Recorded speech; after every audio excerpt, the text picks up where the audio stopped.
ഞാൻ ഏത് പ്രസ്ഥാനത്തിൽ വിശ്വസിക്കുന്നു അവർക്ക് ഞാൻ വോട്ട് ചെയ്യും.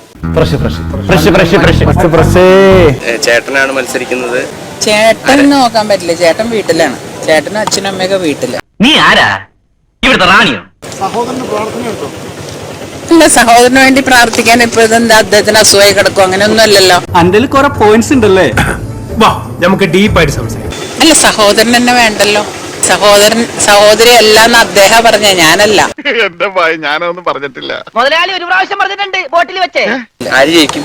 ആര് ജയിക്കും എന്നുള്ള ഞാൻ ജോത്സ്യം നോക്കിയില്ല. പഠിക്കുന്ന സമയത്ത് ഞാൻ പറയാം. ഭയങ്കരം തന്നെ. താങ്കൾ വിശ്വസിക്കുന്ന പാർട്ടി ജയിക്കുന്ന ഇപ്പോഴും ഉറപ്പില്ല. സുരേഷ് ഗോപിയാണ് ഒന്നാമത് നിൽക്കുന്നത്. അതും വിചാരിക്കുന്നതിലും കൂടുതൽ മുകളിലാണ്. തോന്നിയായിരിക്കും. അവർക്കൊരു ആവേശമാണ്. വയ്യാത്തവരും വടി കുത്തി പിടിച്ചവരും അവിടെ ഇരുന്നിട്ടൊക്കെയാ വോട്ട് ചെയ്യുന്നത്. പിന്നെ ചുരുട്ടി കിടക്കണ്. ഇവിടെ കള്ളവോട്ട് ആരോപണമൊക്കെ വരുന്നുണ്ടല്ലോ. അത് പ്രത്യേകിച്ച് എപ്പോഴും LDFന്റെ ജോലിയാണ് ഈ കള്ളവോട്ട്. ഞാൻ സുരേഷ് ഗോപി ജയിക്കും എന്ന് 100% പറയണം. നീ അങ്ങനെയല്ലല്ലോ നേരത്തെ പറഞ്ഞത്. ആര് ജയിക്കും എന്നുള്ള ഞാൻ ജോത്സ്യം നോക്കിയില്ല. പഠിക്കുന്ന സമയത്ത് ഞാൻ പറയാം. എടാ എൽദോ, നീ എവിടെയെങ്കിലും ഉറച്ചു നിൽക്കണം. പിന്നെ സുനിൽകുമാർ ജയിക്കുമെന്ന് ചോദിക്കണം, കെ മുരളീധരൻ.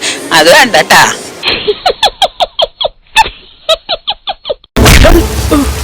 കോമഡി ഇല്ലാത്ത സീനിൽ വെറുതെ ചിരിക്കല്ലേ.